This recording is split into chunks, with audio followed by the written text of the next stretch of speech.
लक्ष्य में कठिनता तो होती ही, कोई लक्ष्य ले लो, कोई भी लक्ष्य ले लो, कठिनता तो होती है। कठिनता ना हो तो फिर लक्ष्य का महत्व क्या रह गया? ऐसे गली चलते कोई हीरा जवाहरात मिल जाए तुम्हारे अंदर कोई महत्व नहीं आएगा। तो जब मेहनत करके ₹500 कमाओगे तब तुम्हें समझ में आएगा कि ₹500 होते क्या है। अगर गली चलते भगवान मुस्कुरा के मिलने लगे तो कभी कोई भगवत प्राप्ति चाहेगा। समझ रहे ना? जो वस्तु जितना महिमामय होती है, उसका उतना ही ऊंचे स्थान पर और कठिन स्थान पर रखा जाता है कि यहाँ कोई विशेष अधिकारी ही आ सके, कि हर कष्ट सहते हुए लांघता हुआ आगे बढ़ता है, तभी उस लक्ष्य की महिमा को समझ पाता है। तो ये कि हमारे अंतःकरण की मलिनता हमें नहीं बढ़ने दे रही, ये ठीक बात नहीं। जब बच्चे थे तो हम भागते हैं केवल इस बात से कि हमें अम्मा की गोद में जाना। कोई नहीं सोचता है कि मैं नहा धो के जाऊं, तेल का, ये अम्मा का काम है, माँ का काम है। नहीं, ऐसे ही हमको वास्तविक पवित्र भगवान करेंगे। हमारा एक काम है, अपने प्रभु की तरफ भागना। वो माँ की माँ भी है, वो बाप के बाप भी हैं। वही सबके माँ बाप वही है, क्योंकि उन्हीं से सब प्रकट हुआ है। बस हम लोग अभी प्रभु से प्यार नहीं करते, अभी प्रभु को जानते नहीं, प्रभु को अपना नहीं मानते। एक प्रभु एक पराये से लगते हैं। शरीर अपना लगता है, घर वाले अपने लगते हैं, अपना मकान, दुकान ये सब अपना लगता है। प्रभु ये कैसे लगते हैं जैसे कोई है, भगवान है। अगर वो हम पूजा पाठ करते हैं, थोड़ी कृपा कर दें, हमारी उन्नति हो जाए, रोग नष्ट हो जाए, कामनाओं की पूर्ति हो जाए, जय हो भगवान आपकी। मतलब ये कोई दाता है बस एक दूर के। हमारा अपनापन तो शरीर में और यही माया है। सच्चे अपने तो केवल भगवान ही है, और तो सब सपना है यार। उमा कहूं मैं अनुभव पला, सत हरि भजन जगत सब सपना। और देखो सपने में सब कुछ अपना लग रहा है और भगवान सपने से लग रहे हैं, यही माया है। और भगवान ही भगवान है, दूसरा कुछ नहीं है। अभी दृष्टि बदल जाए तो सही मानो, भगवान ही भगवान है, दूसरा कुछ नहीं है। कठिनता तब लगती है जब भगवान से अधिक हम किसी को मानते हैं। ध्यान से सुनो ना, जब कोई भोग हमें भगवदानंद से ज्यादा अच्छा लगेगा, तभी भगवान को भूलेंगे, उस भोग को भोगेंगे। जब कोई वस्तु हमें भगवान से अधिक प्रिय लगेगी, तब हम भगवान को भूल जाएंगे, उस वस्तु को लेंगे।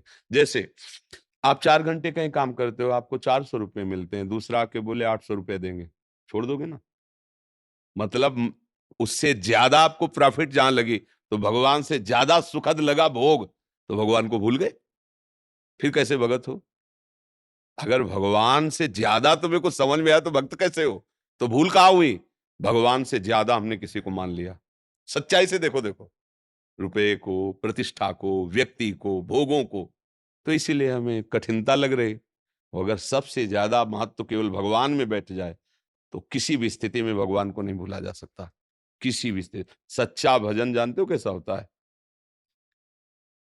जैसे तुम्हारे सामने विश्व के हर भोग दे दिए जाएं, इसके बाद कहा जाए कि 8 बजे हैं, 12 बजे तक भोग लो, इसके बाद गोली मार देंगे तुम्हें। पूरा मकान, हर भोग है, आप कौन सा भोग भोगेंगे? और अगर जबरदस्ती भोगवाया भी जाए तो तुम्हें इतना भी सुख नहीं मिलेगा। क्यों? तुम्हारे सामने वही बंदूक की गोली यहीं लगी दिखाई देगी। मारे जाएंगे, 12 बजे मारे जाएंगे। क्या हुआ?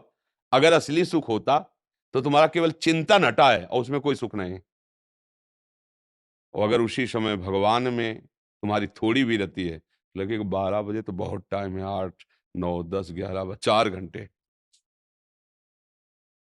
इतना भय नहीं लगेगा। राधा राधा लाडली 4 घंटे बाद आ रहे हैं, बस हाँ, अब देखो, अब देख ला, श्री राधा राधा राधा, राधा राधा राधा, कोई हमारा नहीं, राधा। कौन सी बात है भैया? क्योंकि हमने शरीर को महत्व नहीं दिया, प्राणों को महत्व नहीं दिया, लाडली को, तो हमको गोली से मारने में। और एक केवल मृत्यु का भय सारे भोगों को हे करा देता है। तो एक भगवान का प्रेम इतना छोटा है कि थोड़ा सा भोग घसीट लिया, हम भजन छोड़ दिए, भगवान की स्मृति छूट गई। अंतर की बात समझना। ये ऐसे हम भगत हैं, इसलिए हमको लगता है कि हम ब्रह्मचर्य से रहना चाहते हैं, हम भजन करना चाहते हैं, पर हम कर नहीं पाते, क्योंकि हमारे मातृ बुद्धि नहीं है। जिस दिन वीर पे मातृ बुद्धि हो जाएगी, तो ब्रह्मचर्य रहना नहीं पड़ेगा, अपने आप रहने लगोगे। धन पे मातृ बुद्धि हो जाती है ना, तो एक एक सिक्का खर्चा करने में पीड़ा होती है। यार तू क्या जाने, तूने कह दिया ₹100 दे दो, ऐसे ₹100 जानते हो कितने? पसीना चुहाया, 1 घंटा लेबरी की, तब ₹100 मिला है।